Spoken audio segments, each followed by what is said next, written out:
Mental Health Awareness Week posters, which you say were printed one day late, said on them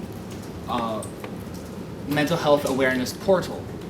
On March 26th, the Ontario government announced that very same portal. So the question put forth is, how involved, in your knowledge, was OUSA in developing the Mental Health Innovation Fund, which was deployed on that same day? The Mental Health Innovation Fund was actually one of the asks OUSA had. It's not our original idea, but it's something that we've certainly put into our policy papers. I think one of the policy papers that Luke and I worked on a couple years ago at a General Assembly, our mental health paper. I have it in my office if anybody's interested. It's also available online. But in that, we asked for more funding for mental health services. So the Mental Health Innovation Fund is a long time coming. And as the process of developing that fund has gone along, our OUSA staff, including its steering committee members, Luke last year, me this year, and others, have taken part in lobbying for that. So OUSA was very much aware of what's going to happen. We got a heads up on the announcement. But as for the nitty-gritty, like what's actually in the Innovation Fund, they don't release all those details. They just make the general kind of, we're working on this, we're working on that. But we knew of a student health portal coming out, and so Brandon Sloan, our Director of Communications, put that on the poster. So. Any other questions for the unit? So that would mean that you already knew that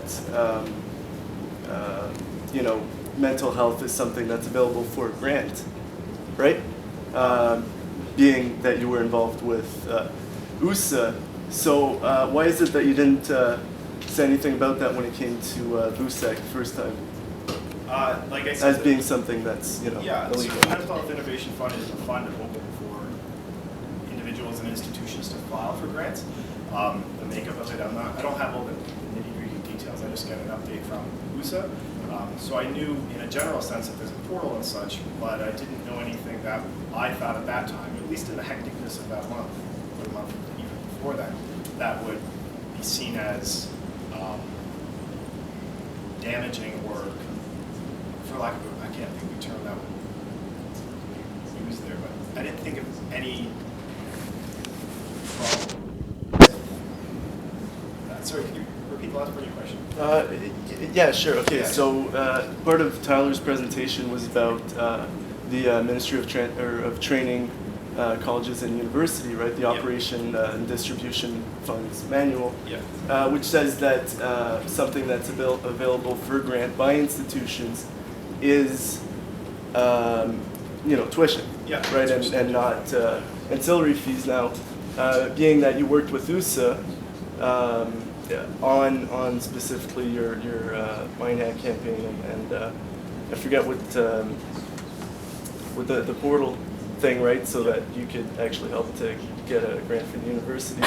That you didn't see that when Student Life came up, at BUSAC for approval. Oh, okay. And why didn't you stop it at that point? Yeah. Well, when we approved it at BUSAC, and trust me, I have my reservations about the fee and the process and everything, but that's all part of what's happened. The Mental Health Innovation Fund announcement certainly wasn't decided for the third week of March back in January. So anything that had to do with the Mental Health Innovation Fund, I wasn't sure of the progress as to when that would be announced. It didn't even come to mind, to be quite honest. So when you make the decision regarding the referendum in January or February, whatever it was, I was looking at the minutes a minute ago. So when we decided on that issue, the Mental Health Innovation Fund was just something that, as far as OUSA was understanding, would be unveiled before September. We knew it would be coming for the next academic year. We didn't think it would be coming for the end of this one. So it's again, just simply an oversight.